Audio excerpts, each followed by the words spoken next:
Kaya, assalamualaikum warahmatullahi wabarakatuh. Sa ngayon, nandito po tayo sa Dato din Siswat Municipality. Ngayon po ang ika-31 araw ng Dato din Siswat Mayor. So, ano po yung pinakauna nating layunin po? Bakit sinasagawa itong taunang ginagawang araw ng Dato din Siswat?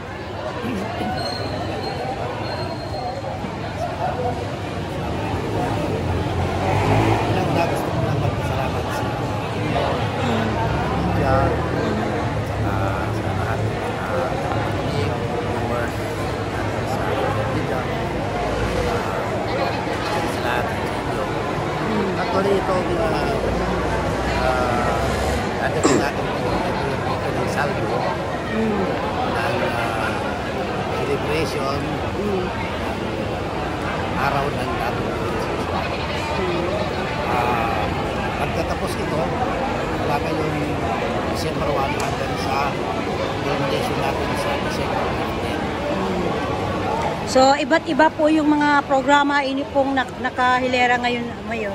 Yes, mula ngayon hanggang sa December 15, sari-saring mga event ang daraw sa kakayanan.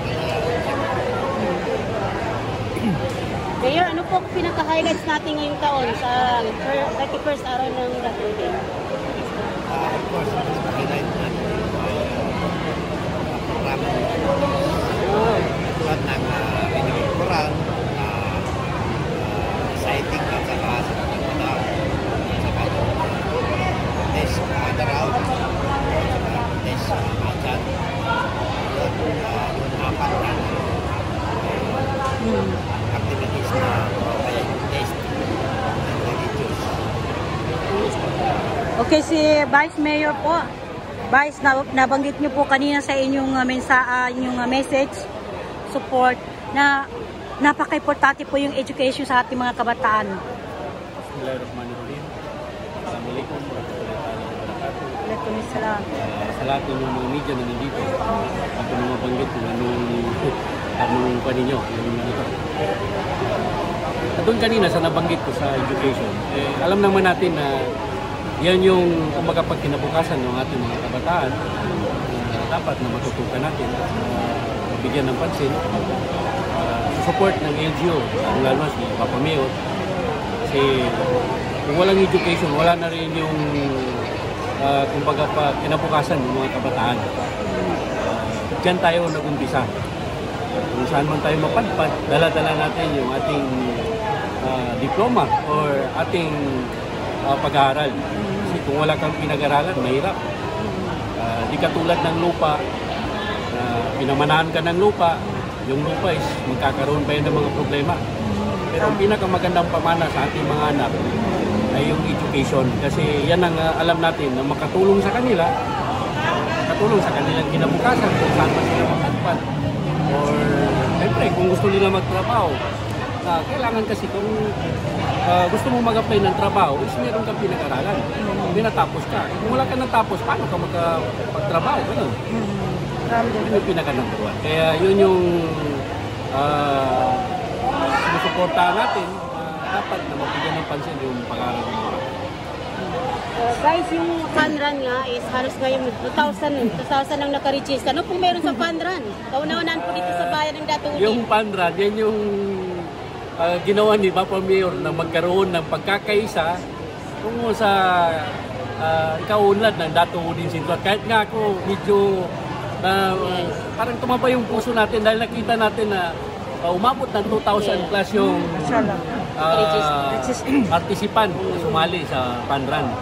Kaya siguro meron may ibubuga yan. Kasi hindi naman natin yung gagawin kung walang ibubuga. Basta tayo anniversary ng Dato din Siswat ay titingnan natin kung ano yung mga pwede nating idagdag pa dyan. Pero yung lahat ng ginawa ni Papa Mayor dyan ay kumbaga pa mga panibagong activities, ay yan yung umihila sa mga taga Dato din Siswat na magkakasama at may pakita kung gaano kaganda ang Dato din ngayon at paano sila nagkakaisa ngayon dahil sa mga activities natin. Okay, Vice, dagdag ko lang doon sa katanungan. Gaano po kalaking impact yung nalalapit na motocross din dito sa or motor show dito sa inyo pong lugar? Oh, yan na rin yung kay Papa Mayor yan na plano. Yung motor kasi nakikita kasi natin yung mga kabataan, dapat nasuportahan natin sila. Yung mga hilig ng mga kabataan na nakikita natin na pwede naman nating ipakita, lalong-lalo na sa Datoodin Sinswat, na meron silang kakayahan na kumbaga pa yung mga plano nila na siyempre lahat naman ng tao is may habit, di ba? Meron silang gustong gawin. Kaya nga itong si Papa Mayor, nakita nila na marami dito sa Datoodin Sinswat na motor. Yes. Na napakagandang mga motor. Ano kaya kung gawin na lang natin na challenge na lang yung may mga motor dito, bigyan ng premyo kung sino ba yung pinakamagandang mga motor. Ganon. So, 15 araw po sinasagawa. Ano yung inaasahan ng taga Datoodin Sinswat after the 31st araw ng Datoodin Sinswat? Papa, paano ka? Bali-bali sa katanungan mo ay ano ang maasahan ng mga taga-Datoodin Sinswat habang ibang universal.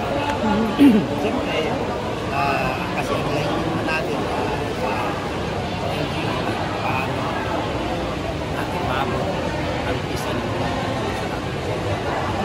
yan ang tuloy natin na ginagawa ng paano natin maabot yan.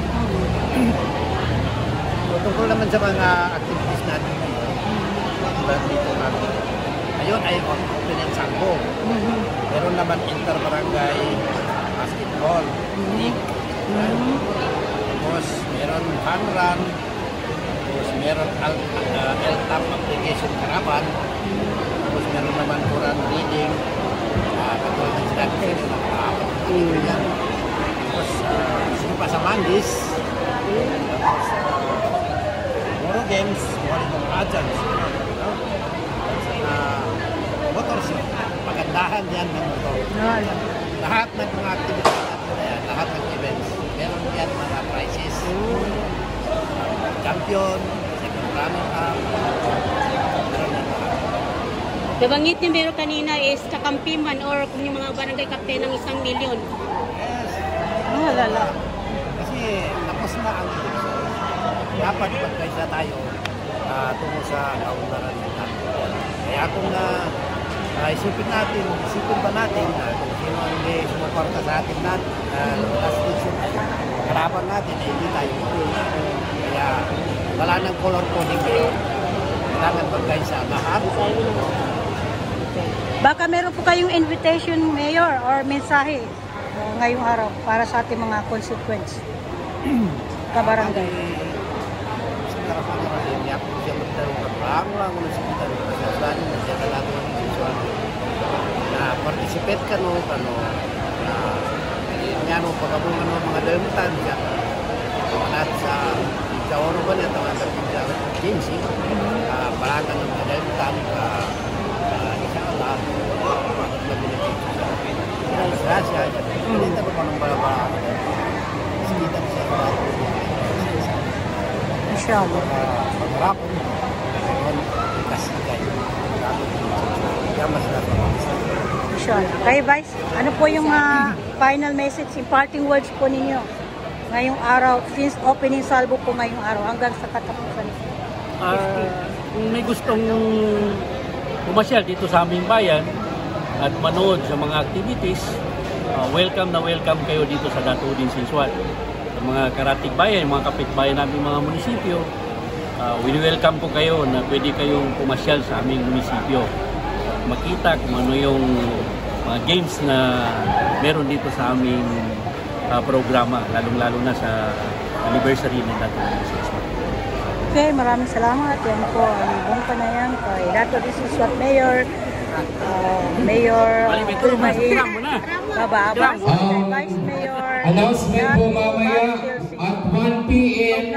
Meron po tayong game. Opening salvo hanggang sa Start na po yung game natin mamaya 1 PM. Basketball